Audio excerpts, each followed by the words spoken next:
Well, we're doing a little special episode because so much went on over the weekend, and I was out on the road, and Joe Praino was with me. And for full transparency, we were not going to record a show to cover all the late-breaking news, but so much news happened, and we just came off the road. We're up in Seattle area, did a casino in Eugene, Oregon.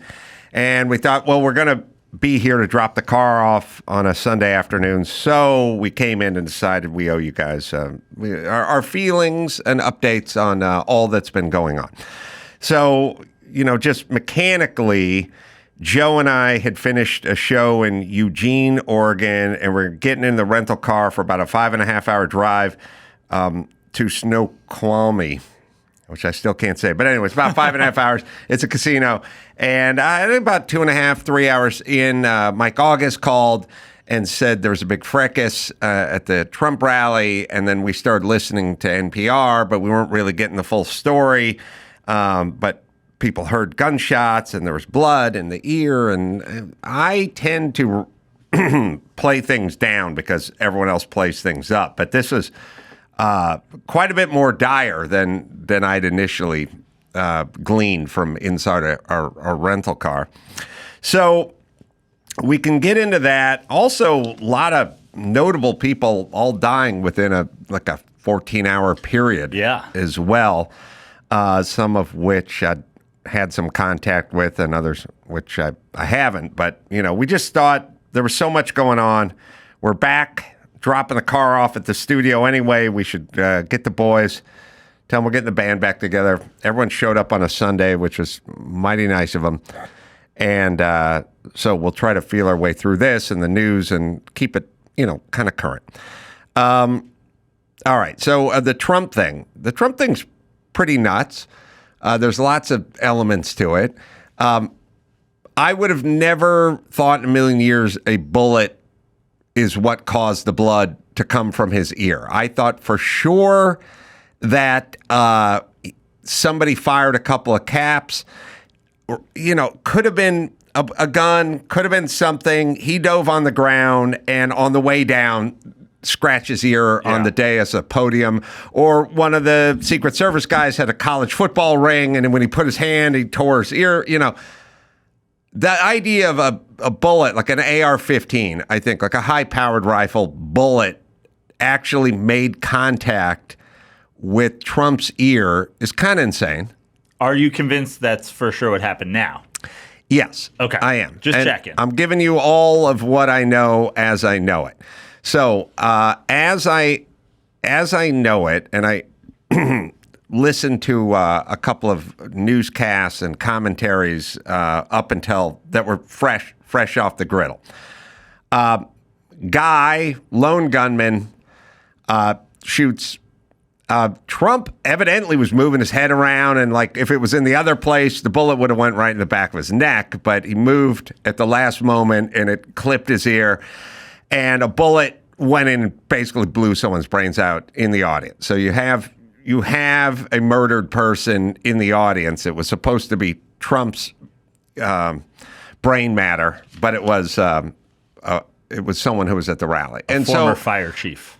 Oh, I didn't know that part. But according, there were a couple physicians on hand, like an emergency physician that was there, and according to them, he was just basically dead as soon as the bullet struck him. But they're still going to put the towels and do the CPR and try to breathe for him and stuff like that. But I think it was pretty evident to the physicians who were there that he wasn't going to make it, and he wasn't going to make it not to the hospital. He wasn't going to make it off the grandstand. Out of the parking lot. Right. So that's tragic. Another woman, I guess, was hit in the wrist or forearm or something like that.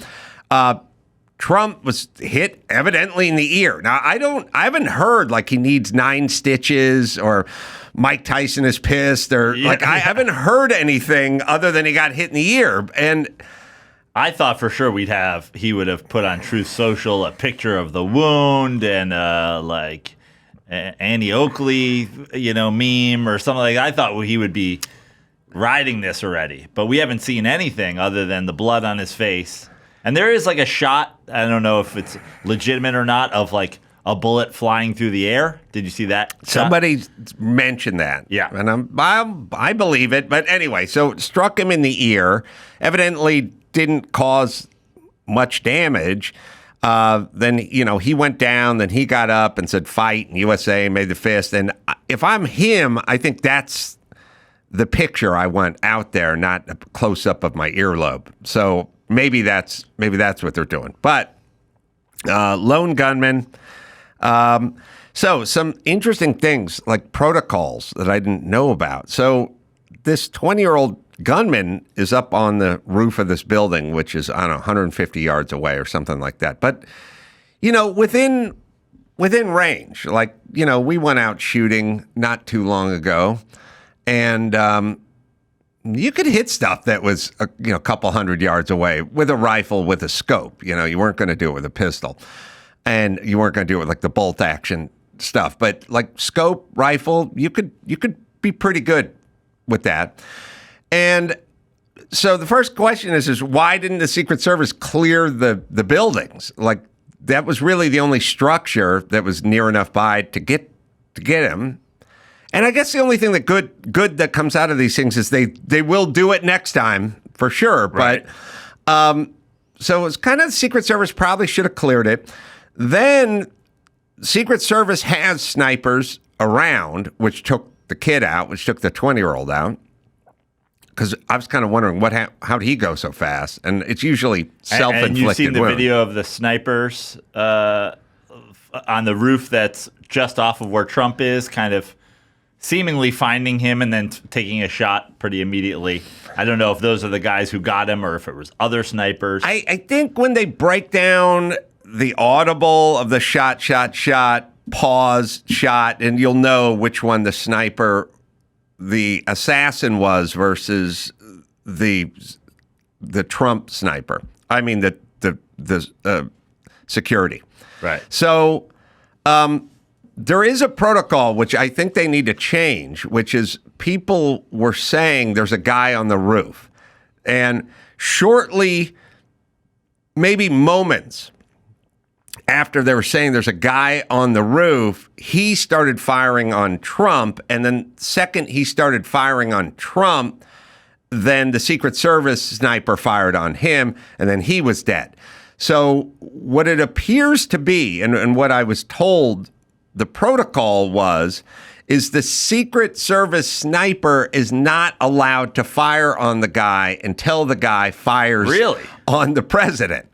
I know. I'm with you on that. That seems crazy. This isn't... I know. I've always felt that way, too, with, like, stalkers and stuff. They go, well, if he breaks in, then call the cops. It's like, well, if he breaks in, he's in the bedroom, and you guys are 25 minutes away. Yeah, is a guy allowed to go on a roof nearby with a gun if he's light? Like, that still seems like it would be illegal and that you would... They said, look, would you... what would happen if a guy was up on the roof with a telescope or something, and you just the sniper just put a bullet in his head? I would kind of argue, don't get on the roof. Then, that, it's still on you. But that's another one that. So evidently,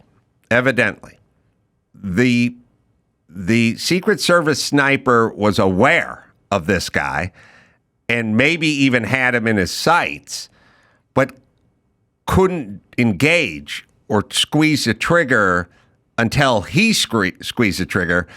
When he squeezed the trigger, then he was dead, from what I hear, seconds later. So I don't think it was a case of the Secret Service sniper being up on a parapet, just sort of looking around, and then hearing gunshots and going, oh, wow, where's that coming from?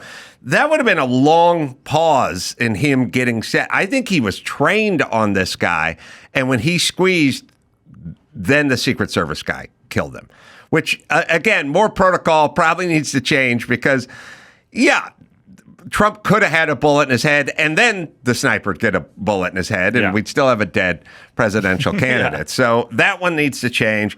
Then there's like a lot of DEI talk because the Secret Service wants 30% women before 2030. And, there's some decent points, which is Trump's a sizable dude. He's a big dude. And if you're Secret Service and your job's to like dive on him and cover it, if you're a diminutive woman, you're not going to cover a big dude. Like you need big dudes to cover big dudes. So there's a semi-practical side of it. If we're going to do a DEI hire for Secret Service, how about like giant black guys, like the guys who do security for rappers? They don't wait for somebody to engage first. Yes, they kick your ass when you look at them sideways. I agree. Let's go DEI. Tyrus from Fox and Friends. But no, so then there's a thing. I was like, they want to get more women in the Secret Service. My whole thing with DEI is like, it's all good for the jobs that don't really matter that much. But the Secret Service and airline pilots and thoracic surgeons and stuff, slow your roll just a little bit. And let's open the door to different people who didn't traditionally inhabit these spaces. But let's not get protocols and get real fast with it, because people will get fucked up if you fast track too many people into med school or too many people into the cockpit or too many people in the Secret Service Academy. If you fast track it, shit's going to happen. So I'm with you in spirit, but let's just slow it down. And if you're talking about nursery school teachers or something, then who gives a fuck? You know what I mean? Like, they're a bunch of jobs that don't matter. And you can do all ones we don't need DEI for, because all the women do them anyway. They do them anyway. But all those jobs, by all means. But the ones where they got the yoke and they're on the flight deck and their fucking engine 3 is caught on fire. Like, I want the guy who fought in Vietnam with the salt and pepper in the hair and marginally racist. All right. So anyway, miraculously, I guess the bullet missed its mark by millimeters and hit his ear, and the guy was. I'm assuming there's not 100% guaranteeing more information is coming out, but I'm assuming the Secret Service guys were trained on this guy, because there were people going. There's a guy up there, and those guys have walkie-talkies and stuff. I mean, they must have seen him up there. They must have been trained on him. I don't know, Emmy, if we can hear it, if we can hear the gunshots. But I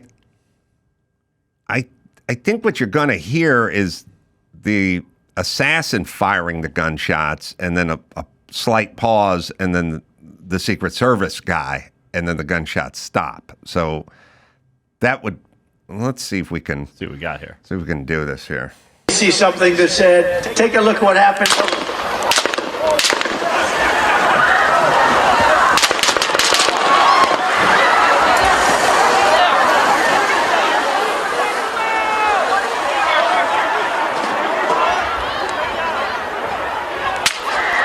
That was probably the sniper shot, that last one.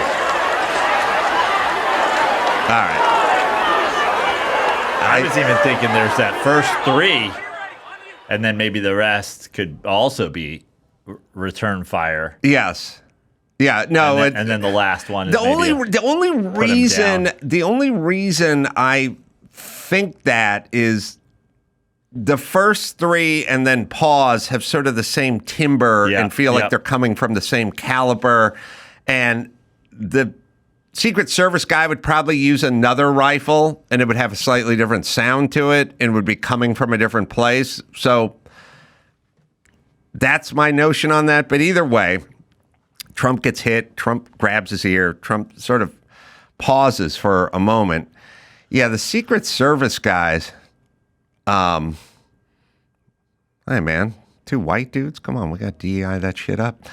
All in American Sniper cosplay with the beard. They all look exactly the same. Yeah, so maybe we do need DEI snipers. I mean, you can't all have the exact same look, guys. They do have the same beard. So I'm assuming these guys were trained on the shooter. They must have known he was there. Well, the former FBI assistant director shredded Trump's Secret Service, said they failed from start to finish. Now, that's Chris Swecker.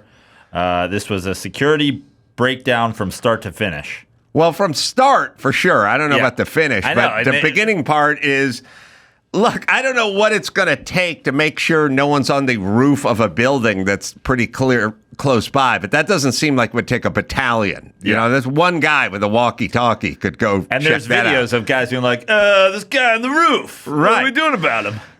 There's audio and video of the guy saying this guy's on the roof just a minute. I mean, I say minute, seconds before they start shooting. There's also what sounds like maybe his mom on like that video. She's like, Tom's up there. Tom, get him down. He's laying down. Oh, really? Wow. Because his name's Thomas. Oh, Yeah, really? Tom's up there. Oh, And man. he went with them. What was mom doing I think there? they were all at the rally. I think he took off on them. Oh, She's pointing up like, Tom's it up wasn't. So She drove him there. We got to. it was impromptu. Jesus Christ! She's like Kyle Rittenhouse's mom. Mom, can I get a ride in an assassination attempt? Jesus Christ! You never come to my games. Will you come to my assassination attempt? Oh, wow. I didn't know that part. But look, either way, hit the ear. He's okay. Probably going to help in the polls. Yeah, Secret Service, everybody, no roofs, nothing nearby. Kind of, it goes against, Trump, but I don't know. Does it need a little Pope-mobile action? Like the dome from the Pope-mobile where it's like, hey, Pope, hey, Pontiff, you're not using that, right? Could we just use the dome? Do you think that this is when there's a failed assassination attempt on Trump? You think he's like good for a while now? Or I mean, this isn't. They're more likely to step up security. They're more likely to, and also I would imagine an assassination gone wrong, people will be less likely to give it a shot themselves. But I don't know. It's I don't know. Like, all right. So then we get to I hit a deer once. I was like, I'm probably not going to hit a deer again for another 10 years, Like, yeah. Well, what are look, the chances? there's a couple things. Well, first they put protocols in place where they don't get to do what they do. You get sort of, you and I just got off a flight. The flight had a reinforced cockpit door. So no more charging the cockpit. Right. So then you do something, you get away with it once, and then we counteract it with something else. So now still taking our shoes off for still taking the shoes. Shoe bomb gone wrong. But they're going to be checking all the roofs from here on in. So now there's like, unless you buy the fast pass unless you get a TSA pre-check to the roof. If you pay them $85, you can still get on the roof. We just went through this protocol at SeaTac 3 hours ago. So, all right. So now there's like two sides of it. There's a kind of mechanical side and then sort of a spiritual side, and so you go, and we played the clip of Tucker Carlson. I don't know if we have that clip. I don't know if we're planning on playing that clip, but we have it. And Tucker wasn't the only one, but he was talking about Trump and assassinations on this show not too long ago. And I never really thought about it much, but it makes sense when he kind of breaks it down. Yeah. And then there's another part that kind of needs to be discussed, and we can get into that. But I don't know if we have Tucker or we're going to wait for a second. I'll get into the rhetoric part of it. I've said this many times. Look, if you are going to call somebody Hitler, then it would be a patriot who attempted to kill Hitler. Now, I'm not a hyperbolic, like, video games make people violent and rock and roll music makes colored kids want to have sex, like, I'm not that guy. Oh, that one I buy. But if you're going to call somebody Hitler over and over again, there is a kind of deductive math, which is, we all wish Tom Cruise was successful in Valkyrie. Like, the world would have liked Hitler assassinated in 1938 and a half or 39 or any time before 41. And so if that's what you're saying, then you are kind of saying, well, it wouldn't be such a bad thing if, in fact, you think he's Hitler. Now, and or going to end democracy, which is basically the two angles Biden is running on, which is sort of Hitler and democracy. Now, I don't think, now, here's the good news. I know Joe Biden is lying, and he doesn't think he's Hitler, and I know Joy Reid doesn't think that, and I know MSNBC and Morning Joe. Like, all the people that are saying it don't think it, which kind of makes them worse because they don't really think it, and they don't really think democracy is going to end. But some fucked up 20-year-old may be believing Joy Reid when she's explaining he's Hitler, even though she's lying. And I don't know even what to call it. Like, is it lying or you just fucking talking or whatever that thing is? But we'll play the Tucker clip from several months ago. Yeah, get it on. We got the whole episode. All right. Well, if you find that part of the we just put it on all of our socials today. Are they? It's a short so it changes on them. Oh, okay. Going to let Trump be president? They protested him. They called him names. He won anyway. They impeached him twice on ridiculous pretenses. They fabricated a lot about what happened on January 6th in order to impeach him again. It didn't work. He came back. Then they indicted him. It didn't work. He became more popular. Then they indicted him 3 more times, and every single time his popularity rose. So if you begin with criticism, then you go to protest, then you go to impeachment, now you go to indictment, and none of them work, what's next? I mean, graph it out, man. We're speeding toward assassination. Obviously, permanent Washington, both parties have decided that there's something about Trump that's so threatening to them, they just can't have him. By the way, the president is senile in a way that's impossible to deny. Biden's not running the government. I don't know. I've never been this worried about anything as I am about where this is going. All right. So now he's not, the 20-year-old kid's not a government operative. Right. But if you say end of democracy enough and you say Hitler enough, some percentage of and by the way, it weirdly, I don't blame the person. In a weird, it's sort of like this. Look, it's like when everyone just lied about Hunter Biden's laptop, or they just lied about all COVID, everything, or the 51 guys from the FBI signed the document saying that the laptop was fake. Well, there's 2 scenarios. One, they're liars. They're definitely lying. They had the laptop. They knew it. Them of all people could have vetted it, known it, and they all signed a document so Biden could present it in a debate, so that we could save democracy. So I tell people all the time, look, people in Paris in 1943 or in the French underground had papers that were forged, that were showing Nazis at train stations. Were they lying? Yeah, they were lying. Were those forged papers? Yes, those were forged papers. That guy's dressed up like a Nazi, and he's a French underground resistance guy. Yeah, but he's a hero, but he's a liar. Mm-hmm. So if you take it at face value, if you go, look, we want Biden to win because the other guy is going to end democracy. Well, then give me this document that says that laptop is fake and I'll sign it, because that's what you should do. Yeah. And if you believe that he is Hitler, then you should take a shot at him, because I would have hoped I wish a German citizen took out Adolf in 1938. So now we're at a weird crossroads because Biden and the left are simultaneously saying he's Hitler and it's going to end democracy, and then they're saying let's cool the rhetoric. There's no place for violence. Well, there's plenty of place for violence if somebody's going to destroy a democracy. Yeah, I would say there is. Do you take this whole assassination attempt at face value? Is there any part of it? I said in the car when we knew very little, I was like, this feels conspiracy like if all we had seen right out of the gate was Trump with his fist up and a little blood on him, and it was like you couldn't have had a PR team craft a better Trump response. And then also just a 20-year-old kid.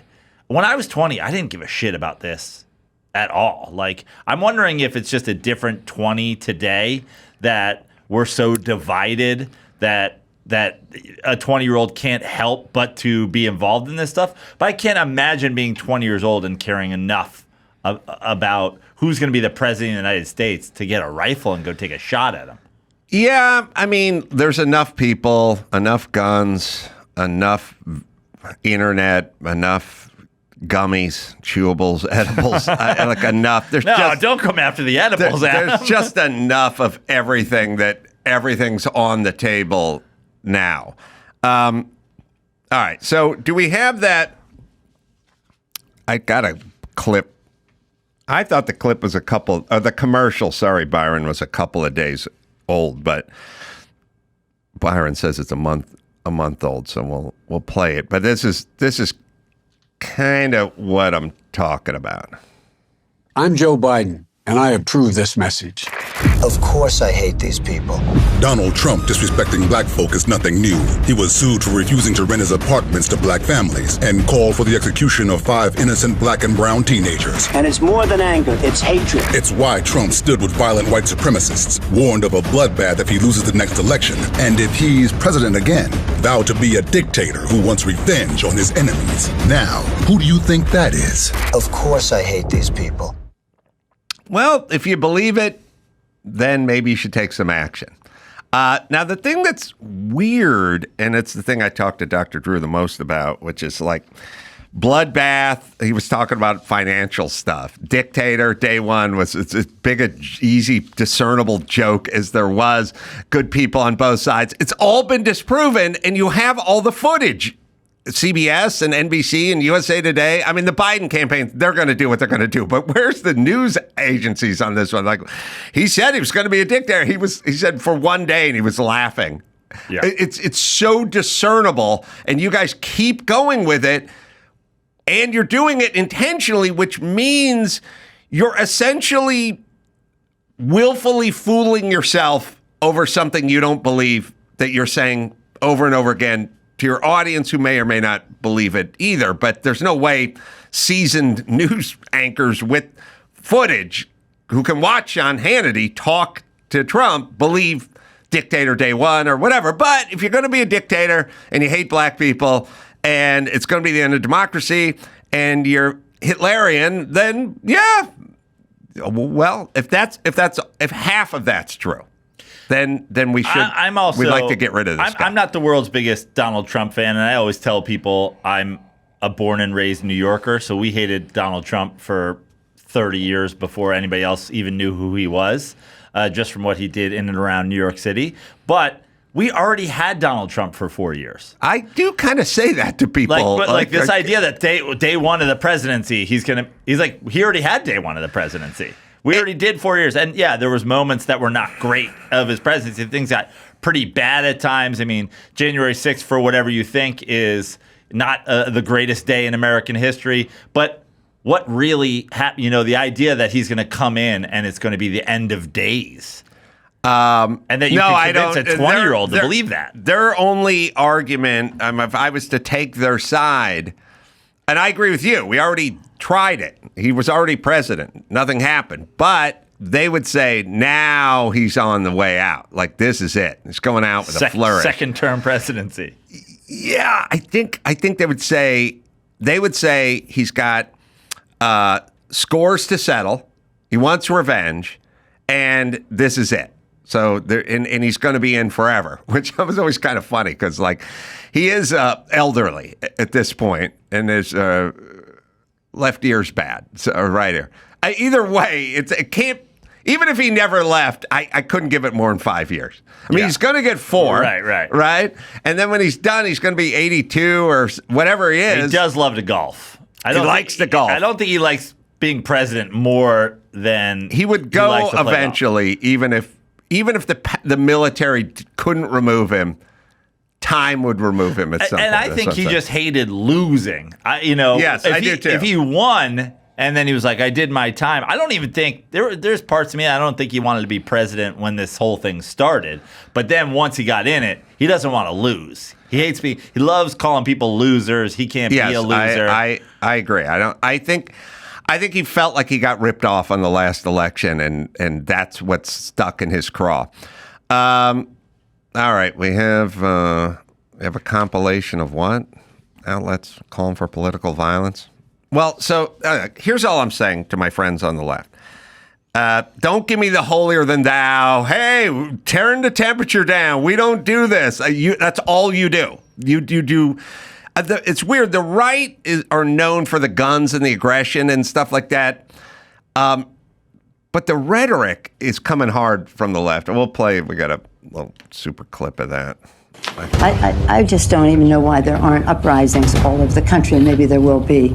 People need to start taking to the streets. This is a dictator. There needs to be unrest in the streets for as long as there's unrest in our lives. Enemies of the state.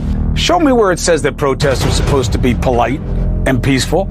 Do something about your dad's immigration practices, you feckless. When they go low, we kick. How do you resist the temptation to run up and wring her neck? The biggest terror threat in this country is white men, most of them radicalized up to the right. I thought he should have punched him in the face. I said, even if you lost, he insulted your wife. Yes. He came down the escalator and called Mexicans rapists and murderers. He said, well, what do you think I should have done? I said, I think you should have punched him in the face and then gotten out of the race. You would have been a hero.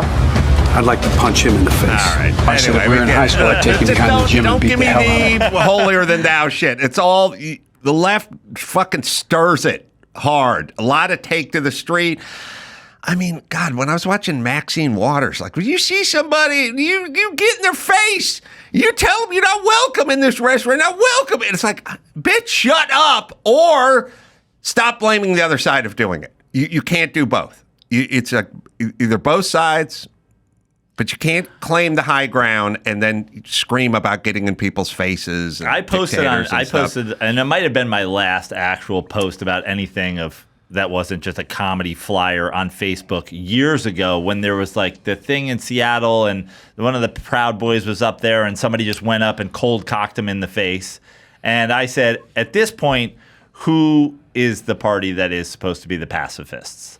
Like, who are the ones that don't want violence? And somebody was like, oh, you don't like punching Nazis? And I was like, I don't believe I'm a pacifist at heart now. In my older days, like, no violence. And if your party can't stand by that, then I'm out, which is why I am a partyless individual. I haven't seen it. I just heard about it. But I was alluding to the Secret Service agent lady trying to get her gun holstered and having some difficulty with it, which probably did not help the DEI stuff that much. Why does she look like she's at a Blues Brothers costume party? Yeah, listen, I wouldn't. All right, she got it back in there. Yeah.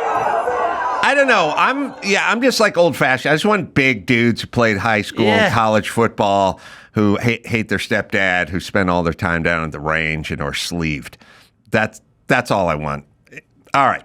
Lots of other stuff. And we'll update you as we learn more and all that kind of stuff. But lots more in the news. Mm-hmm.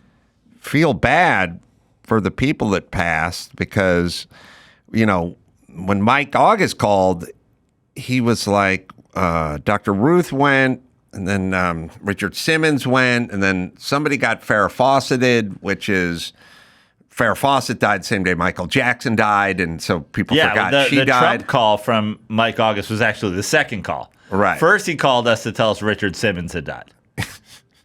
I know. There's some, and then he likes to make weird, macabre jokes like, "Oh, those dolphin shorts are going to a better home" or something. And I always say to Mike, I go, "Mike, I'm a comedian, so I don't think your stuff's that funny." Yeah, you know what I mean? If I was like a coworker and we worked in a mill or a plant or a dock somewhere, then you might be funny, but not me. I do this for a living, so your C-list bits aren't really rocking my world. But he'll try to work some jokes in, and he's writing for you. He's like, you got a show tonight. You might want to use this. I always say to him too, it's like, I don't, Mike. If the person's dead, give him 2 days. You know, I was going to ask you about that. I was going to ask you about that in regards to the Trump shooting and then on deaths. Are you okay with people making jokes? Do you specifically not do it? There are some people who kind of make it their brand. Look, if something's really good, like when I came up with my Rebecca Gayheart nickname joke, that was so strong that it couldn't wait. And it was model Rebecca Gayheart has the same nickname as Manny Pacquiao, the Mexicutioner. Now, Manny Pacquiao would take out a lot of Mexican fighters, and she took out one driving through Hollywood. Some 9-year-old Mexican kid was running across the street. She ran him over. So, the Mexicutioner, that's strong. Yeah. I said yesterday when Dr. Ruth and Richard Simmons passed, I was like, tough day to be a very small person who was a big celebrity in the 80s and loved cock. Yes. Yeah. See? And I did it on stage last night, and it was well received by the patrons of Snoqualmie Casino in rural Washington. I have a couple thoughts. I don't if you make it past like your 73rd birthday, I'm sort of okay. You're open. It's open season on your death. If you Unless made it was tragic somehow. If you make it to a point where you're older than 98.3% of human beings that have ever been born throughout history. So like if you think about it, if you get philosophical about it, if you make it to like 74 years old, which doesn't sound incredibly old in modern times to us, but you've made it past 97% of all humanity that's ever come before you. Anyone ever born. Now, yeah, people die in childbirth. People die at 14. People get tetanus when they're 9, and died 500 years ago. Like, whatever it is, you make it to 70, you've beat the globe. Yeah. Pretty much. So that's fine. Now, that doesn't hold true for the 9-year-old Mexican kid that Rebecca Gayheart ran over. Right. So, maybe I should back off that one a little bit. But if you make it to a certain age, it's kind of on. So Dr. Ruth, Richard Simmons, fair game. I'd say Shannen Doherty, wait till you got to wait next a little week. bit. Yeah. I didn't know any of them. Shannen Doherty probably did Loveline many years ago. She was fighting this breast cancer for a long time. She would show up at these events, Comic-Con for 90s stars, stuff, and do the thing on the stage and the symposium. And she was bravely battled this thing for a long period of time. And I guess it finally got up to her. And I think she kind of knew it. I mean, It was pretty clear that this wasn't going to go away. And so she got a couple years, I think, out of it. But my Richard Simmons, I don't think I've ever met. Dr. Ruth, I used to listen to. I did say, jokingly, that you moved up the ranks of living radio sex voices. I never thought about it until you brought it up, but yeah, I went up a notch. As far as radio sex doctors, I think Drew might be now number one. Like he really skyrocketed. I shall inform him of that the next time we speak, because you bring up a very valid point. My only, I think there were 2 Dr. Ruth stories, but the only one I ever remember is the one I told, which I was driving on the freeway. I was driving my truck. It was like the 80s, and I was listening to Dr. Ruth, syndicated daytime TV. I think it was daytime radio. And some guy called in. He was like, Dr. Ruth, I'm with my girlfriend a lot sexually, and we're not using protection, but she's not getting pregnant, so I don't really know what's going on, but we don't use protection, and we have sex a lot. She's not pregnant. And she goes, well, do you pull out? And he goes, yeah, when I'm done. And I just thought, I just love humanity. I just love humanity. I love people. I feel like I get at least 7 of those answers a week where I just say something and I go, if you think that's what I'm asking you, then you think I'm clinically insane. If you're asked ever, like, I love that he paused. He was a little confused. He set the table with, we don't use protection, and she's not pregnant. So there's really only one question that could come after that. But now, so she, what was she, in her 90s? She was. We got that right here. I get that. And Doherty was like 53. Doherty was 53. That's correct. And Dr. Ruth was 96. Yeah, that's what I'd heard.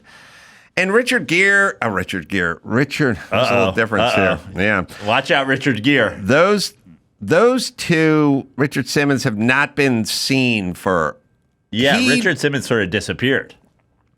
And there was a scuttlebutt in like the Phoenix airport with him and a pro wrestler a million years ago. Do you ever remember that story? No.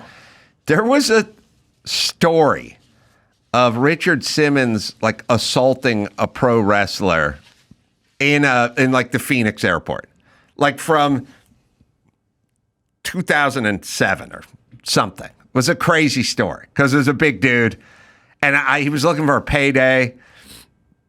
And I can't remember exactly what it was, but the way my brain works, it was Richard Simmons, a big dude who I think was a wrestler, an airport, like waiting to get on a Southwest flight or something, Phoenix, an assault. Okay. And you've given them all the tags they need to potentially find this. And we got to go back like 17 years on this one. But there was a crazy story. I think the guy sued him. Like, I think the guy was trying to get paid. And that's all I remember.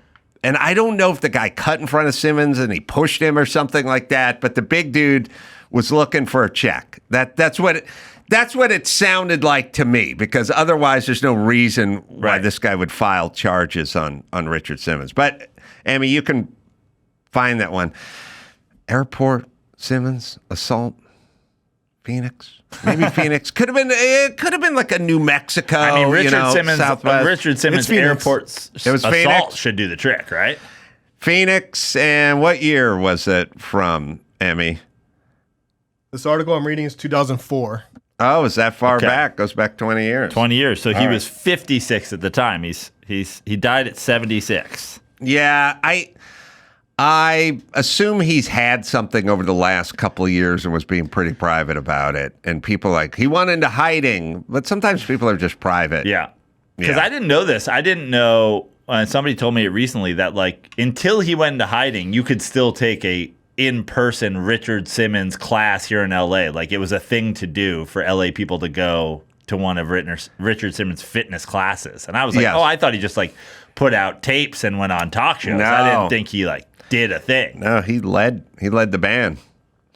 So, I think what you would say about him is one and done. There's not going to be any more Richard Simmons. What's the model even? That's the whole point. It's like they broke the mold. The original fitness influencer, though. I didn't even think there was a mold to break. Yeah. I just think there's just one of him.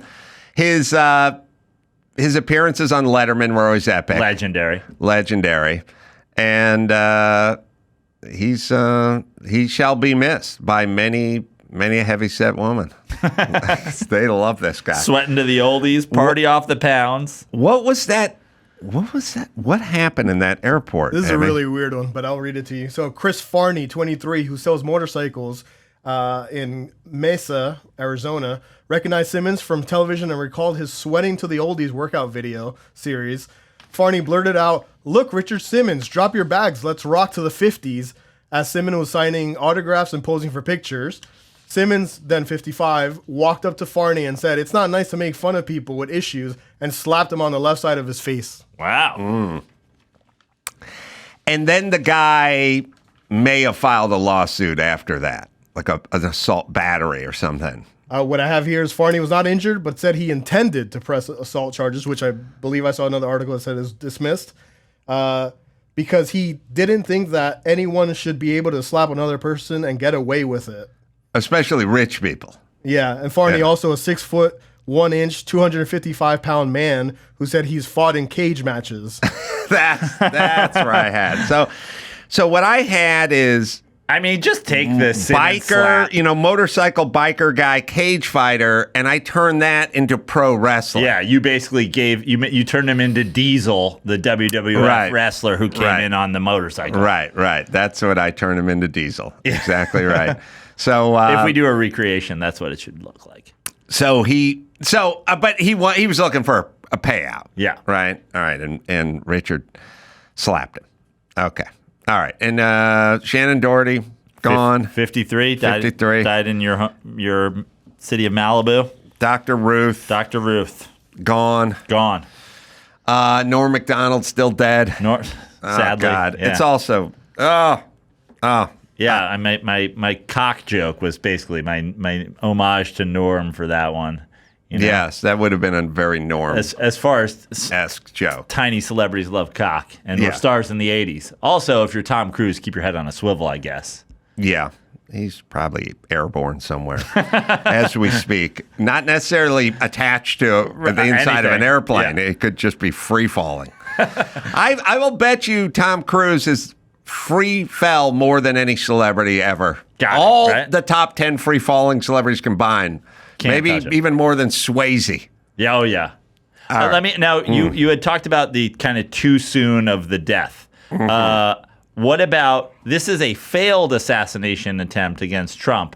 Is this okay to joke about? Because it seems to be mixed on the internet. I had a picture, I put it up as a tweet. There's a picture of him where the blood is coming out of his mouth. And I just put 5 minutes after the dentist asks you, so you floss every day? Right. And I floss every day. And some people are like, too soon. I'm like, he's survived. He's fine. This is the greatest thing that ever happened to his campaign. Like, what is the too soon about this? Yeah, it's a sort of to each their own. I'm not going to try to set a policy on this one. I think, you go, well, he survived. Good. And then they go, yeah, but now we're entering a scary chapter in America where this may be the new normal or some version of this or something. So then people go, but what if he doesn't make the next one? Right. And that kind of thing. So I get both sides. I'm an atheist. You're allowed to say whatever you want. We agree. We both agree. Joe Biden is a decrepit old man who's coming apart at the seams. Yeah. Him falling off a bike could take him out very easily at this point. But he goes down, and then everybody's like, 20 million jokes about that. But Trump catches a little, Trump has a pierced ear gone wrong, and suddenly we're like, clutching our pearls. Well, I think the sniper's bullet was the symbolic issue with Trump and this and America and whatever. I mean, you're right that like Joe Biden is one truck backfire away from having a coronary and dying like the horse in Animal House. He could fall on a bike and be dead tomorrow. Like there is that. But and anyone can die in their sleep or at any time. It's the symbolism of the sniper's rifle that is freaking people out in terms of the chapter that we're in and where we're sort of going. I think everyone's take is a sort of worst case scenario is like civil war. You know what I mean? Yeah. So then everyone goes, well, let's not do that. But I think it was the symbolism, and also like he was literally fractions of an inch away from having his head blown off. And then what would that look like in terms of this country? Like what would the reaction be? Who would take to the streets? Like what would you would the Proud Boys on the right even believe it if you want? It was a 20-year-old loan. Oh, yeah, that's what the CIA always says. They get some drifter who's, whatever, and they Right. I mean, that's that's part of the story that's coming out too. He's a registered Republican, but he may have even contributed to the Democrats, and now, and I think this is the dumbest thing that we do is to try to be like, You have to be very mentally ill to acquire a rifle and go to kill Donald Trump. I don't judge your political party. Where are you registered to vote? I'm with you, and my only point is you need under most circumstances you need to be mentally ill, or under all circumstances you need to be mentally ill to go get a rifle and try to take out Donald Trump. But this guy's 20, and since before he could drive, and maybe before his first pew, but certainly since he was 15, he's been hearing that this guy's Hitler. Yeah. So now you have to be slightly less mentally ill than you would have had to be if someone just going, I disagree with his policies, but, we all want what's best for America. I'm going to approach the border and the Middle East different than him and, great renewable energy or something. But if you keep going Hitler, we're old. So for me, I was old. And I knew Trump, and I did a show, and so it's easy for us to go, come on, get the fuck out of here. Yeah. You know what I mean? But if you were weaned on a diet of this since you were 14, yeah, maybe you'd think different than we think. Yeah, it's crazy because the conversation of, he's a registered Republican, and then they say, he just wanted to vote in the primaries against Trump. And then they go, he donated to the Democrats. And again, I go back to you're 20 years old. I can't imagine having a spare dollar at 20 years old and not spending it on beer and going, I'm giving it to the Joe Biden campaign. $15. Yeah. All right, we'll take a break. We have amazing voiceover actor previously recorded, Jim Cummings, and we'll do that right after this. Homes.com knows that when it comes to home shopping, it's never just about the house or condo. It's about the home. And what makes a home is more than just a house or property. It's the location. It's the neighborhood. If you have kids, it's also schools, nearby parks, transportation options, all the above. That's why Homes.com goes above and beyond to bring home shoppers the in-depth information they need to find the right home. And when I say in-depth, I'm talking about deep. That's right. Each listing features comprehensive information about the neighborhood, complete with a video guide.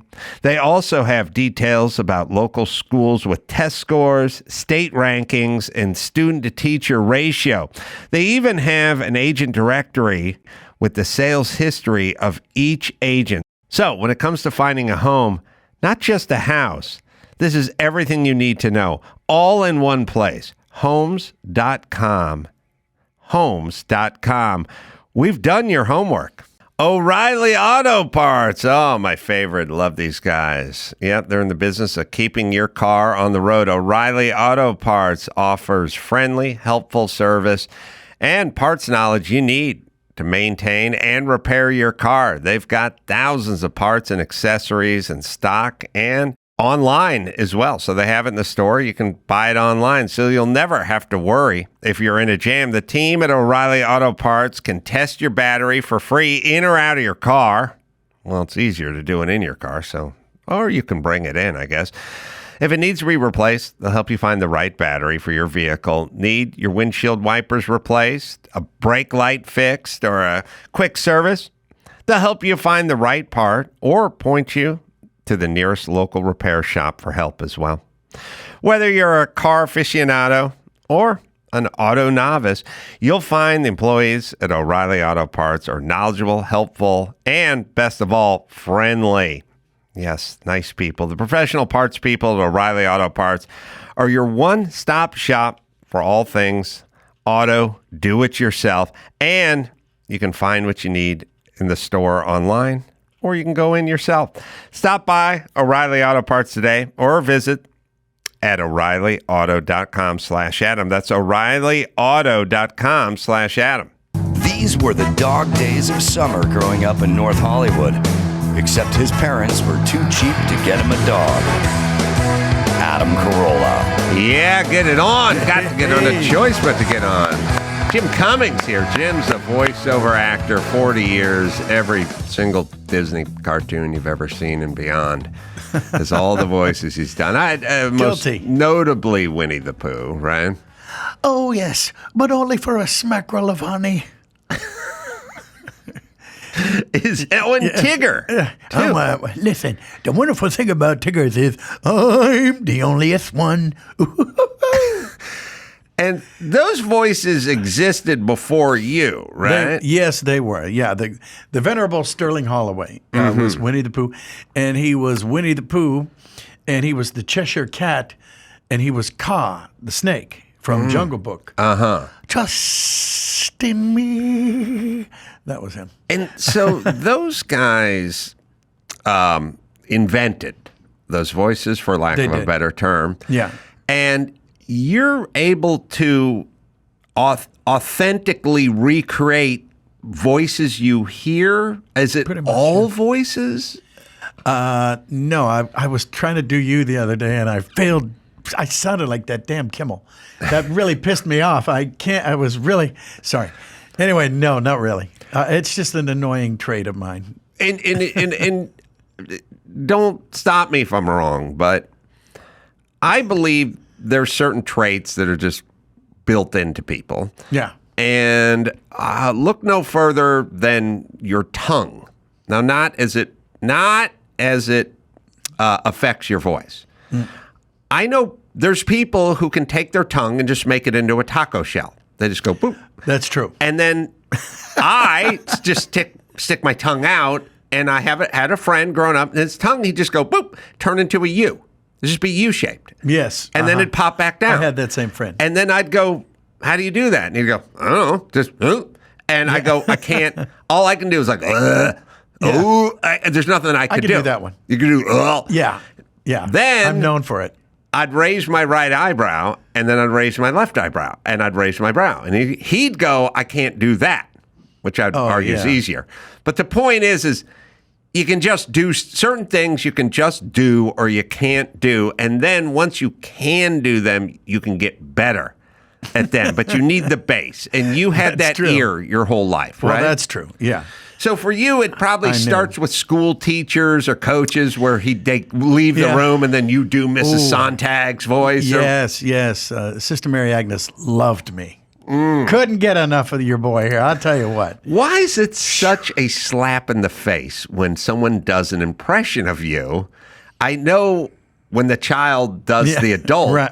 It's an attack, but why? Yes. It should be an homage. Well, you would think that, but usually someone will say, I don't sound a thing like that.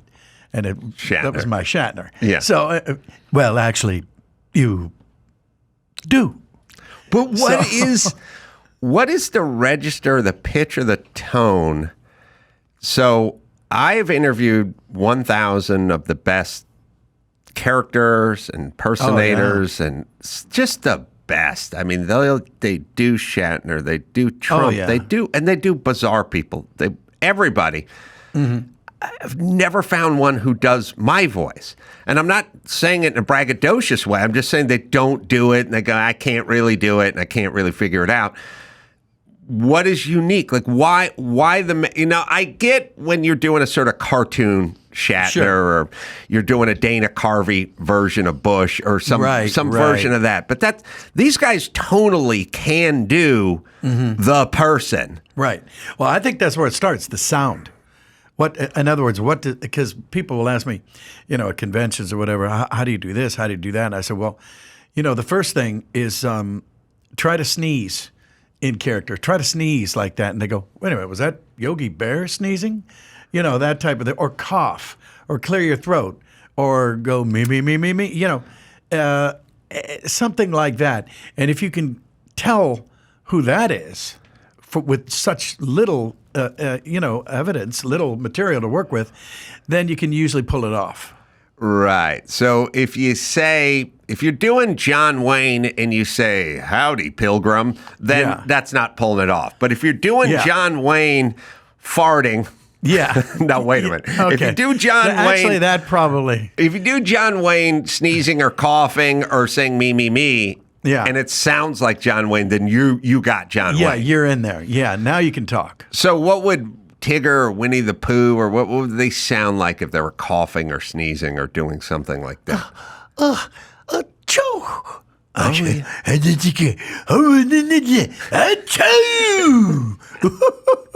Right. That was All Tigger. right. Yeah, I got it.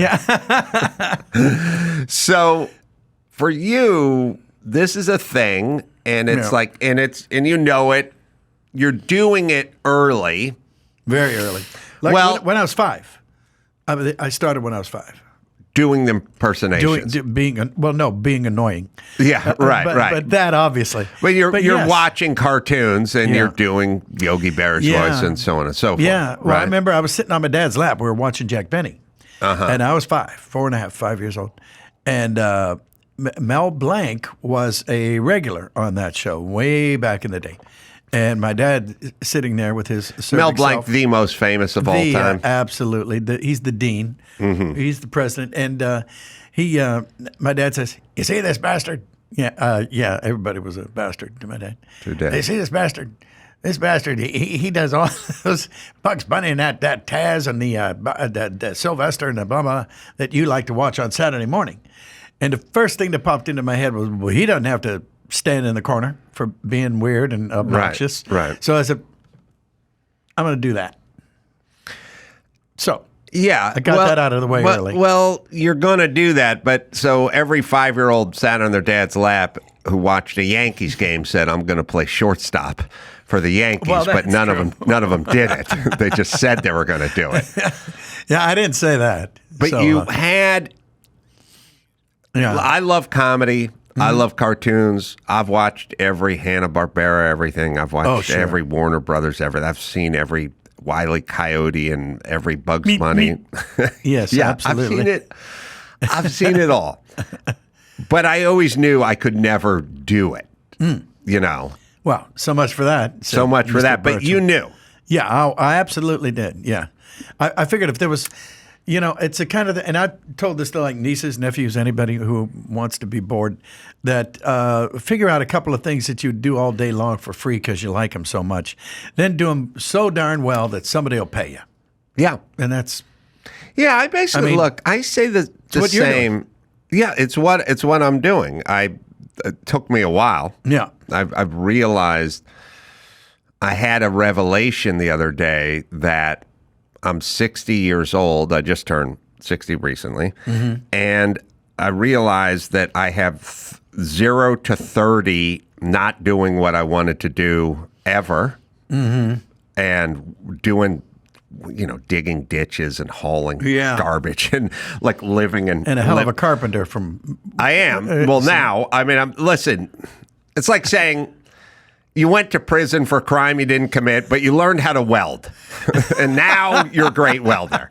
And then you would go, I can weld. I'm glad. Yeah. And they'd go, well, you can weld. And I'd go, yeah, but I didn't like spending 11 years in the joint for something I didn't do. Honing but yes, my craft. But I am a good welder. Yeah. And so that's the way I feel about carpentry. But I just had this thought where I was 0 to 30, first 30 years, pretty much miserable, doing nothing I wanted to do, living in squalor, no air conditioning, and driving a beat-up truck. And then from 30 to 60, the second part, doing what I wanted to do. Not so bad. Not driving a piece of shit truck. That's and right. Interviewing people like you and beyond for a living. So I'm now split about halfway, and all I got to do is live another year, and I will have won because I'd have more time in the black. What I wanted to do, than in the red. So you knew you could do it, and you brought some drumsticks in, and I was gonna talk about that, but I was gonna make an analogy, which was interviewing everyone under the sun. You pick up little things, and it's like when I was talking to Tommy Lee from Motley Crue, he just said, when I was 5, I've just beat on pots and pans. Yeah. And I always use it as a metaphor, an example, because it's like, yeah, that's what he wants. That's what he's here to do. Coffee cans weren't bad. I didn't do it. Yeah. I wasn't here to drum. Yeah. I was here to make jokes, but I wasn't here to drum. He was here to drum. That's why at age 5, he started banging on pots and pans. Yeah. And so you, ironically, did that as well. But the voice... You started doing the voices early. Oh, yeah. Yeah. And very much so. Now, then here's the next question. At some point, a semi-responsible parent has to buy Tommy Lee a drum kit. Yeah. And understand what he's doing versus yell at him for banging on pots and pans. Yes. Did you have those parents? Pretty much, yeah. And You did? and also Quaker Oats, the circular Quaker Oats cardboard tubes. that Yes. came in. Those aren't bad. One of the Tape them many- together by- and you have free bongos. By the way, the Quaker Oats. Yeah. Let me tell you how desperate times were when we were young. Uh-oh. I don't know how you grew up, but Is to this a me, corn fritter joke? no. Okay. Quaker Oats containers had value. They had like street value. An aluminum cigar tube had value. A cigar box had. You wouldn't throw away a cigar box. It had value. It's like, well, it's cardboard and it's got a picture of an Indian on it. Yeah, that's some good shit. I'm not throwing that away. And you're not throwing away the Quaker Oats thing because it's round and it's got a lid and it holds something. Like it was, things that my kids would throw away in a million years now had value, but it was like growing up on a desert island. Like something would wash up on the beach and you go, keep it. Like Tom Hanks with That's a true. with an ice skate. I can use this. That's right. I could use this. No, it's true. It's so true. I mean, that's how I grew up too. But I wasn't talking about your drumming, even though you do drum, and I made my confusing metaphor. No. I'm talking about your voice stuff. Yeah. Did people get hold of you early and go, hey, this is what you do? No, they said, go somewhere and be quiet. Stop talking. Make him stop. That was one. That's your entire scholastic career. Shut up. Right? Yeah. Well, I remember, I've said this before, but when I was a sophomore in high school, hard to believe, but I was the guy back there doing arm farts, and it was so funny. Right. Anyway, but the teacher didn't think so, and he brought me out in the hall. And I was in speech class, and I did rather well, blah, blah, blah, individual events. And he slammed me up against the lockers, and he said, Cummings, let me tell you something right now. First of all, I know your whole goddamn family. Everything was goddamn. Was it a teacher, counselor? Yeah, he was a teacher, sophomore in high school. And he says, you think you're this, you think you're that, you're not going to do squat. You're sitting over here doing impressions of blah, blah, blah, and who the what. You're never going to do a goddamn thing. Let me tell you what you're going to do. You're going to go over to the Sheet and 2, Youngstown, Ohio. Big steel mill town. Mm-hmm. And you're going to work there for about 40-some years. Then you're going to retire. You're going to get a rocking chair. You're going to sit and drink shitty Schlitz beer. And now, wait a minute. Hold on. Did he actually say this to you, or were you reading between the lines? No. He said that. And he had dated a cousin of mine, so he actually did know my family, for better or worse. And he said, and then you're going to lose money you're going to go back and forth. You're going to lose money on the Browns. You're probably on the Steelers, because Youngstown and Cleveland it was right in the middle. So you could. Brown Steelers. Yeah. Yeah. So, I said, okay, well, no, I'm not. And that was my response. And, they all love me now. They have for a long time. I gave them a scholarship back in my old high school and sponsored it. So, he who laughs last. So he just heard you popping off the entire time. And he didn't see any potential in that. I don't blame him, because I was a sphincter. I was a real pain in the ass kid. But also, listen, I know all teachers are heroes, but most of them are just assholes who gave up on life and took the easy road. I mean, let's face it. It's the easiest job if you want. It's a cop-out. When you announce, I want to be a teacher, you announce, I'm not going to hang my shingle. I'm not going to test my wares in the real world. I'm just going to go someplace that's safe where I can have a lot of vacation days, and fuck it, they can never fire me. That's right. And that's who you are as a teacher. You get the whole summer off. My greatest, the greatest experiment, I wish it was mine. I wish this was mine. When I hear a great idea, I get jealous, but it was a great experiment. I was on stage with someone in front of an auditorium of 500 people or whatever. And here's all you need to know about teachers. The guy was with said, raise your hand if you've had a teacher who's changed your life, saw your potential, been good to you, and made a difference. And almost everyone raised their hand. And then he said, now Raise your other hand if you had 2 of those teachers, and everyone's hand just went down. Yeah. And it's like, you come across 35 teachers in your career. You had 1 that was That's good? right. That's a shit batting average, teachers. I've got that too. I can say that too. Mr. Backus in the 6th grade was good to me, and Mr. Bernal was nice when I was in high school. Yeah. And then I could name 44 teachers that were horrible. Pretty much, yeah. Yeah, maybe even more for me. But yeah, I had one, Mrs. Baker. She was cool.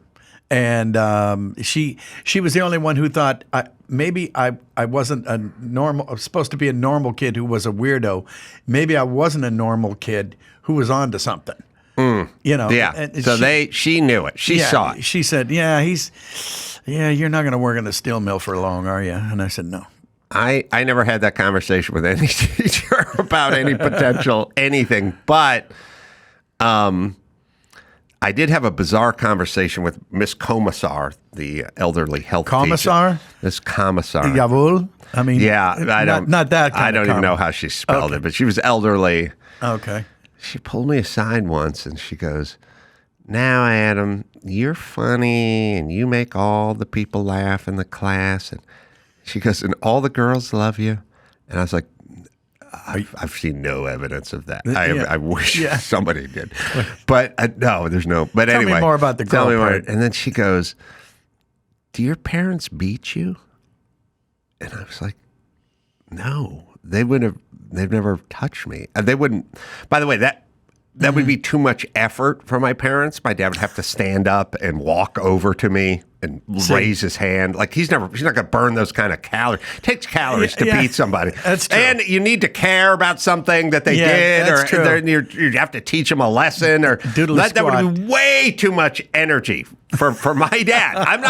I'm being honest. He wouldn't beat me. He wasn't a violent man, but even if he was, he cared that little that would be too much of an expenditure of energy. So he's never beat me. Nobody's laid a hand on me in my entire family ever, because that would be effort and energy, and they would never do something like that. But she gleaned that I was beaten. That's the only conversation I've ever had with a teacher. Wow, the only conversation you've ever had. I had a conversation with someone backstage here, I don't know, backstage, but in the green room here, or whatever, the other day, where they went something about talking sports. I don't remember what it was, and I said, well, I was in high school. I got offers to Marshall and UC Davis and Cal Poly Pomona and Cal Poly San Luis Obispo and places like that. Willamette University, Lewis and Clark. I remember them. And he went, "Oh, you didn't go to any of this?" I went, "No." He goes, "Your dad didn't talk to you about any of that stuff or whatever?" I said, "No." He said, "What about your counselor at school?" And I went, "What about him?" "No, never had that conversation." And he said, "Wow, that's bad counseling." And I was like, "Yeah, I guess it was." Probably. I mean, not that I could handle it anyway scholastically, but probably could have had that conversation, right? Yeah, I was not. But you had Mrs. Baker. I did one out of 80. You know, because when you can do the voices. Yeah. See, the high school kids and the junior high kids were not really hip to my brand of irreverent thinking man's humor. Yeah, I was going to say you were ahead of your time. But if you can do the voice, they're all in. Yeah, that's true. That works perfectly for a 13-year-old. They laugh their ass off. Oh yeah. And what voices were you doing back then? Well, I used to do Father DeMarinis. What'd he sound like? Well, let me tell you something, Cummings. You know what's the matter with your problem? Your whole goddamn family is, this and that. I said, "Father, you can't say that. You're a priest." But he did. So the kids knew the voice, but were you doing voices? But the ones from cartoons and things like that, were you doing that stuff too? Well, I was in speech, and I did in speech tournaments. I'd go around, and I was in humorous interpretation, and I did Guys and Dolls, and I did. It was Nathan, whatever the guy's name was, Frank Sinatra and Marlon Brando, and I would do bad impressions of them, and I did rather well with that, and which, that and 2 nickels will get you a dime. Right. There's not a lot to build on there. Well, I was really good at speech. Okay, good. Shut up. So that's what's pretty much. You also do a lot of doubling, right? Which is for the celebrity voice who doesn't come back and do pickups, right? Yeah, I brought Explain some that notes business too, a little bit. You did Jeremy Irons. You did Christopher Lloyd. Yeah. That was some of my shtick. A lot of singers don't act, and a lot of actors don't sing. And my old joke is, I don't do either, so they let me do both. But yeah, I finished off the. I know that your powers of retention, Jeremy Irons, be prepared. Now, is that because he doesn't sing, or because he's not contractually obliged to come back again? No, he did the whole song. He did the whole song first, and I was already there singing Hakuna Matata. Myself and Jess Harnell, my good buddy, they said, "Well, Nathan you did Lane Hakuna Matata." Yeah, well, we did not in the movie, but what they reasoned, and it was a good idea, is let's have Jim and Jess sing it. And then we'll just give them a cassette. Remember those? Yeah. And they'll just drive around. Ernie and Nathan could drive around in their car for a month, and then they'll know it the way they know, listening to it, and they'll know it the way they know "Happy Birthday." Mm-hmm. So that was the rub. And I was there, and Sir Tim Rice said, Jim, while you're here, we've got a song that Jeremy Irons is supposed to sing, and we thought it'd be nice if you took a swing. So I took a swing, and it was "Be Prepared," the big villain song. So in the movie, that's you. Well, he does all the talking. Yeah. But he never says, put it this way, he never says the title of the song, "Be Prepared." The whole ending is me. There's a song called "Be Prepared" that's not that song. Do you know that? No. All right. Let me see if we can find it. But Dawson, there is a song that's a Dr. Demento song. Oh. Called "Be Prepared." And it's a send-up of the Scouts' motto, "Be Prepared." Oh. But it's a comedy song for Scouts. And it goes, "Be prepared to hide that pack of cigarettes. Don't make book if you cannot cover bets. Don't have that reefer when the scoutmaster's around, and be careful not something passing around." There's a gag song called "Be Prepared." That's a Dr. Demento song that I remember from my youth, and I thought about it the other day, and I have no idea. This doesn't sound like it, but let's hear it. Unless you get a cut. 1953. But you know what you forget? Just because everything was black and white doesn't mean... It was all black and white. The guys who stormed the beach at Normandy, it was color for them. Yeah, it was real for them. Yeah, that's true. And we look back on this and go, who are those guys? Yeah. Were they horny? Were they hungry? Were they funny? And we just go, come on, 1953. Yeah. The people had senses of humor. There was prostitution. Sure, that's true. There was reefer. That's true. That is true. Well, the oldest profession in the world. Yeah. And the first vice, right? In Well, America, sort of. Listen, look, I'm a carpenter, so I like to say carpentry was the oldest profession in the world because someone had to build the whorehouse. And the manger. And the manger? Because, was Jesus the manger. You had to build the manger. Yeah. Somebody. Whores need a whorehouse. So a carpenter must have started before they started. That's all. That's right. That's my argument as a carpenter. That's right. I got to go with that. Someone built the whorehouse. Pretty flawless. They broke it in, but someone had to build it. Yes, they did. Yeah. So I thought when I was researching you, and it says double singing. I thought you were doubling doing voiceover for them, but what you would do is they would have a celebrity who did all the VO work but can't really sing the song. Yeah, there's a lot of that going on. And so you do their voice singing the song because you can sing and do the voice. Anastasia was a good example. Christopher Lloyd, he had who was it for? Paramount, and it was a great movie. About 15 years old, but he doesn't sing. Right. So he said, "Well, I'll tell you what, I have a song. Well, I hope I don't suck." And so then I came in, and I ended up, they called me because they kind of knew. And then they called him in, and they played it for him, and he goes, wow, I'm pretty good. So that's my imprimatur. That's it literally seal of approval. It sounds like in his head he's singing the song. Yeah. So good enough for him. Well, could you give us 20 seconds of the song? Well, let's see. In the dark of the night, ba-ba-ba-ba-po. But give me something for that smell. I don't remember the words, but that's okay because it turns and it's in the farewell. There you go. I'm pretty sure that was it verbatim. Thank you. How much? And the crowd went mild. But you didn't roll into this right out of high school, right? You had regular jobs and things like that. Irregular jobs. I moved to New Orleans right out of high school, and I got a job. I designed and painted Mardi Gras floats for a few years. Really? That was a gas.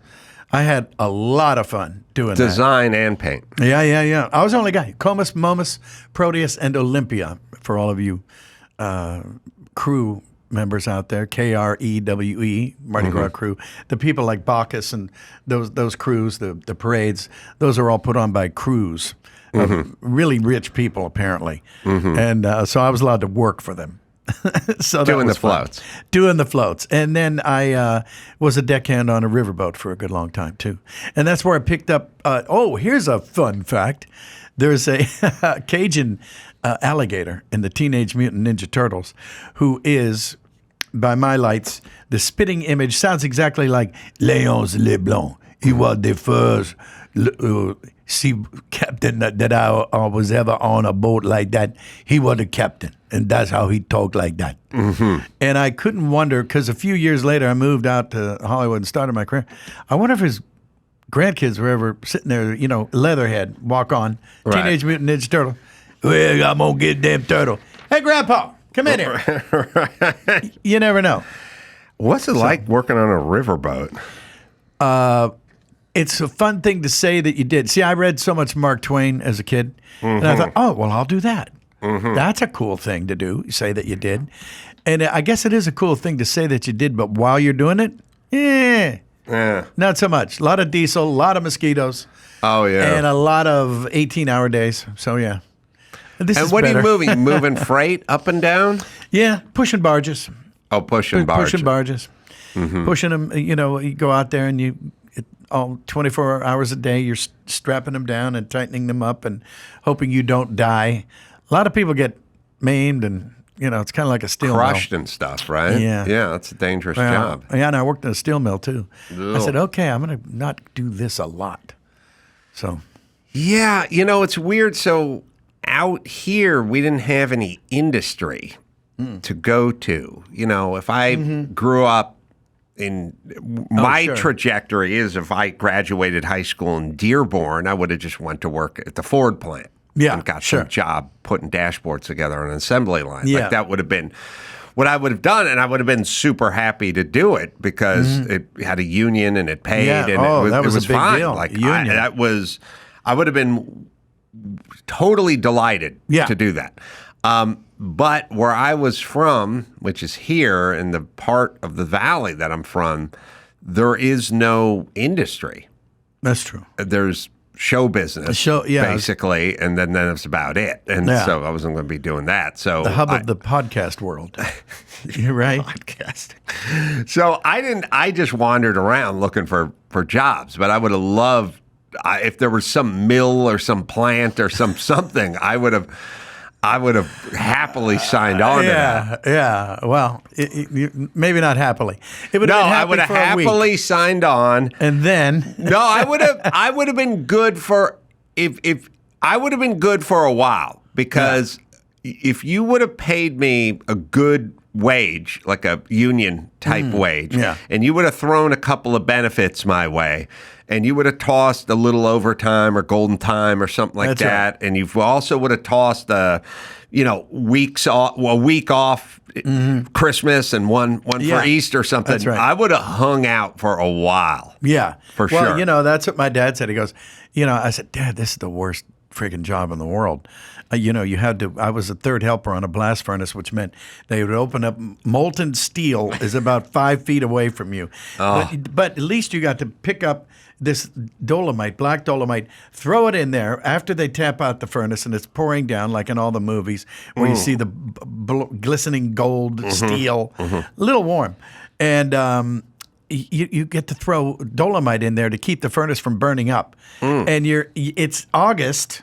It's already 95 degrees. It's humid as hell. It's Youngstown, Ohio. And you get to wear amazingly thick, about this thick of 6 clothing. inches. Yeah. And that's to protect you from the heat. And it's just to keep you from burning up. Yeah. And wow. Listen. Tough gig. Yeah. I wonder, and I think it's a problem. So let's get into this. Was a famous series, documentary, and I don't think they run them anymore or do them anymore, but it was called Scared Straight, Oh, yeah. And then they take all I've these, seen one. They take these kids, troubled youth, delinquents, 15, 16 years old, 13 years old, kids getting into trouble, heading down the wrong road. Mm-hmm. And then they take them to a prison. And then they have some huge guy who was in there for life. Introduce him to Bubba. Go, give me your goddamn shoes, boy! And he'd scream in, and the one guy'd pop his glass eye out in front of him, and they'd go nuts, and then the kids would start crying. Yes. And then, hopefully, they were scared straight. Right. They go, I'm never going to want to go in there and hang out with that guy, so I'm not going to commit any more crimes. And, and it worked. Evidently, it worked. Yes. I don't know that they do that anymore. Probably They're allowed not. to do It's that. not politically correct. But you get scared straight when you work in a blast furnace and you work on a riverboat. Yeah. And for me, when you dig ditches underneath a condemned apartment building with a coffee can because there's not enough room to get a shovel under there. Once you do that stuff, you then go, I don't want to do this. Yes. And then you start thinking about other things you want to do. Okay. And then you focus. Now, I worry that the new generation, and I'll speak for my own kids, they never got scared straight because they haven't really done anything. They don't want to. They're not going to work. And nobody would let them do it. I would say to anyone around me, let my son get a job at McDonald's. And they'd go, he shouldn't get, why does he have to work a bit? It's like, no, why does he? It's because he needs the cash. Because he needs to find out what he doesn't want to do. He's your son. People recognize you. He shouldn't have to work it. Yes, he didn't have to. I'm saying he should go and learn what he doesn't want to do, which is very informative.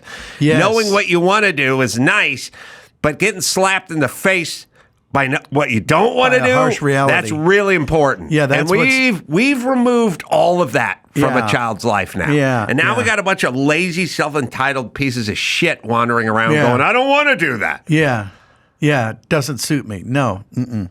Yeah, I know. Well, there's no more School of Hard Knocks. No. That was the thing, because that's how you learned. I mean, that's how my parents and everybody said, get your ass kicked a little bit, and then, okay, well, I'm not going to do that.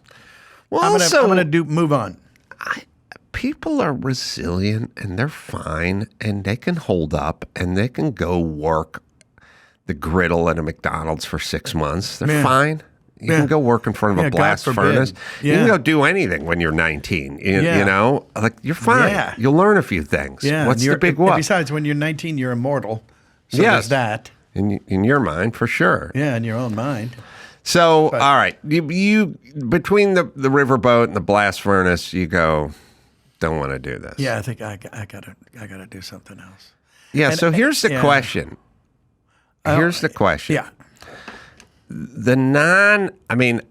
This is what I believe, and I'm curious what your take is on it. When I did those types of jobs, and I did a lot of them for a long period of time, and I would find myself doing repetitive motion jobs.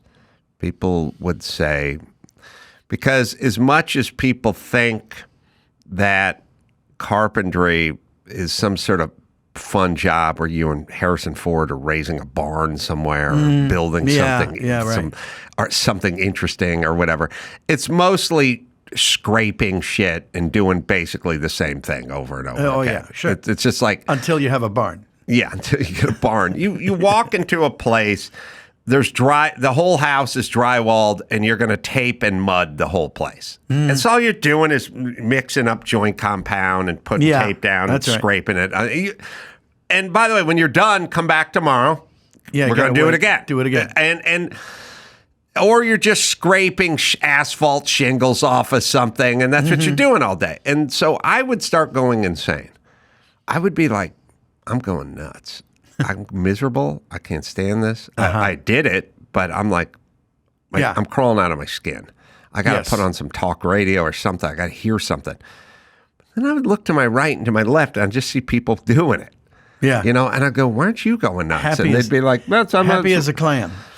Yeah. Well, to be fair to everyone, they weren't happy, but they were just content, maybe. They weren't even that. It was just like, this is what we're doing. Yeah. You know what I mean? We're doing this. This is what time it is. And I'd be like, I'm miserable. And they'd be like, you shouldn't, because this is what we're doing. Yeah, this is it. And then I realized later on it was my creative mind that was making me miserable.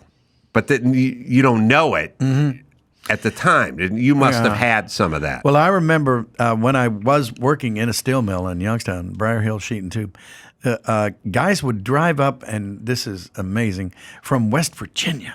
That's like a long drive.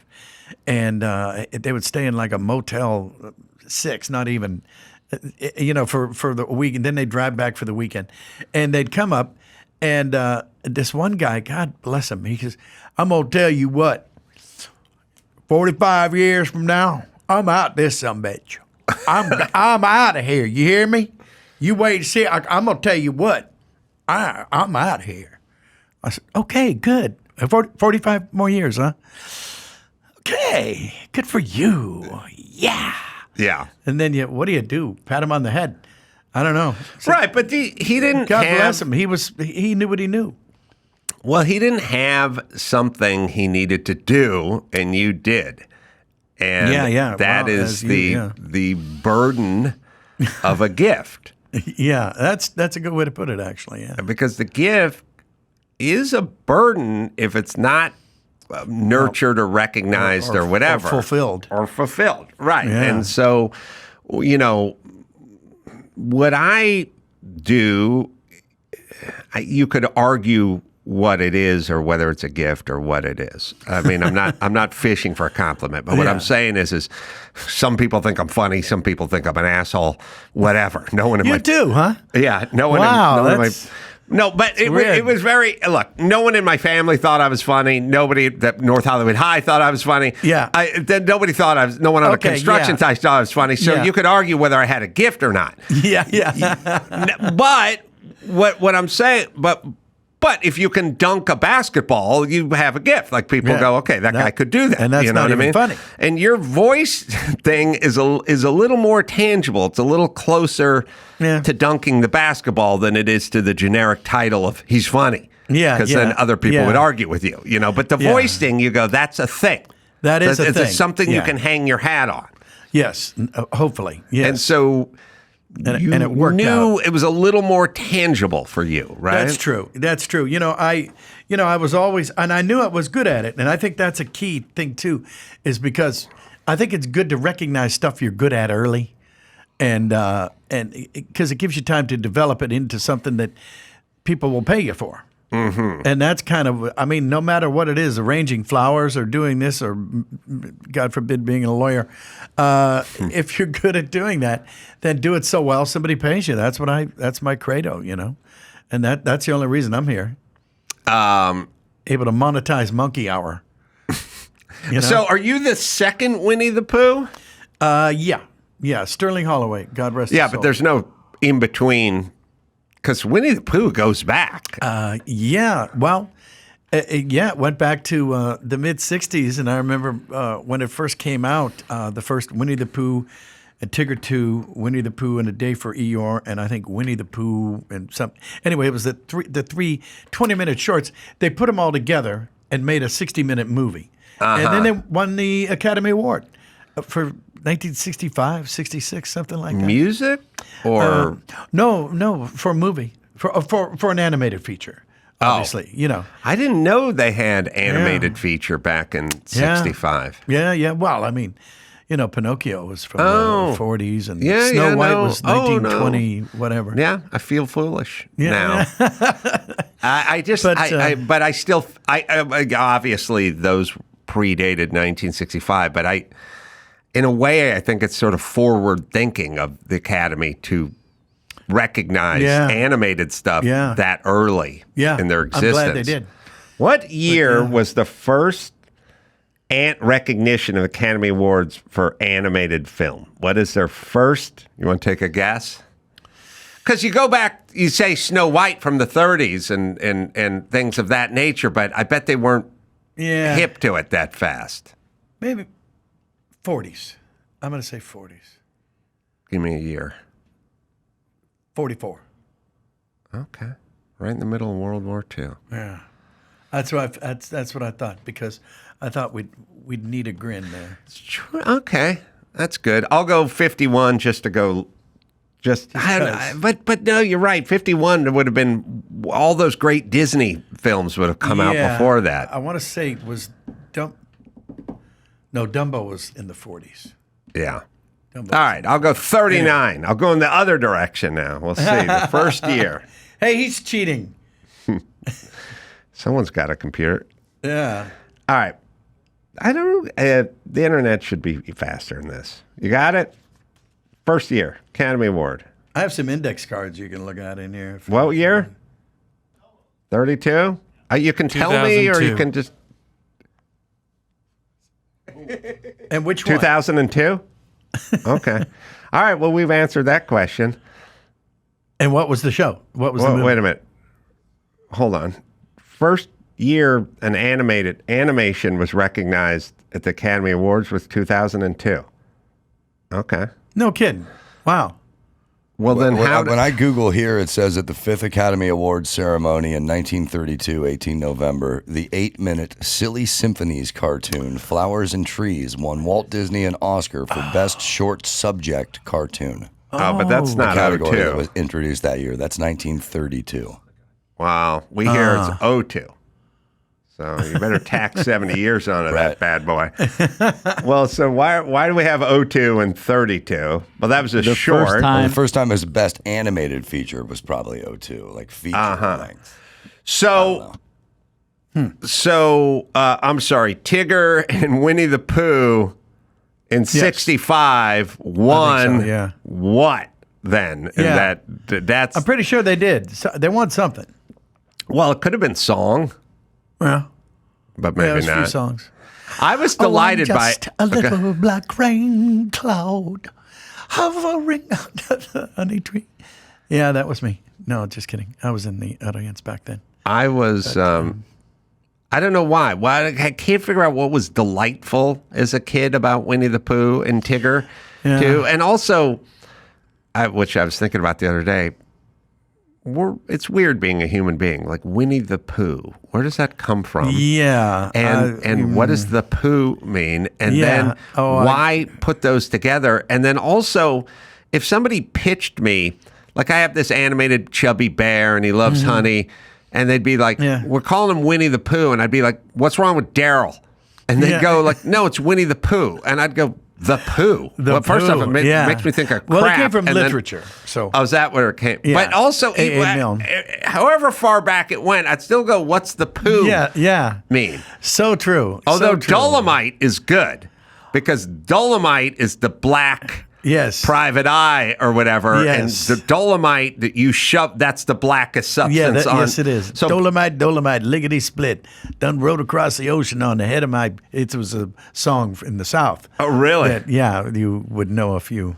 All right. So the Academy Award was awarded posthumously to Walt Disney in 1969 for the Winnie the Pooh and the Blustery Day. In 1968, a sequel to Winnie the Pooh and The Honey Tree, 1966, the featurette, one of the final animated films produced by Walt Disney prior to his death. So did it win any kind of Academy Award, or was it in 65 or 66 or posthumously or something?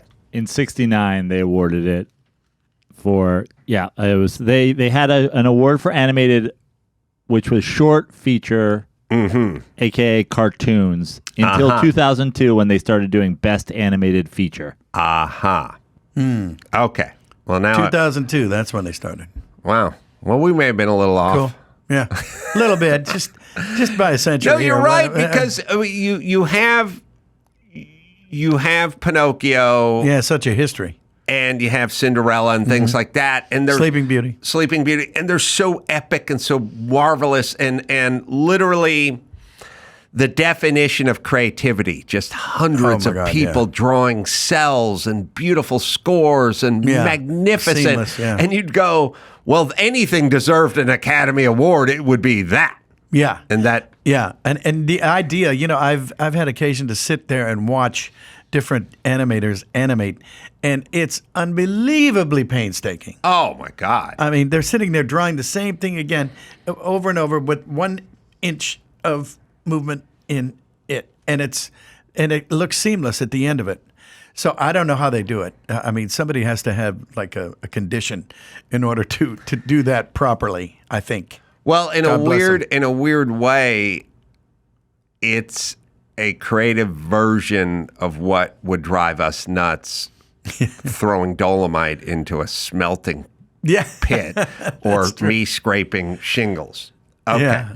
All right, man. Jim, let me give you a plug. Tuned In with Jim Cummings. Yes, absolutely. Talk to all the characters who do the voices. TOON, Din, with Jim Cummings, yes. All right. Well, thanks for hanging with us on a very interesting, special episode. I'm going to be over at Kimmel's Club doing stand-up July 25th.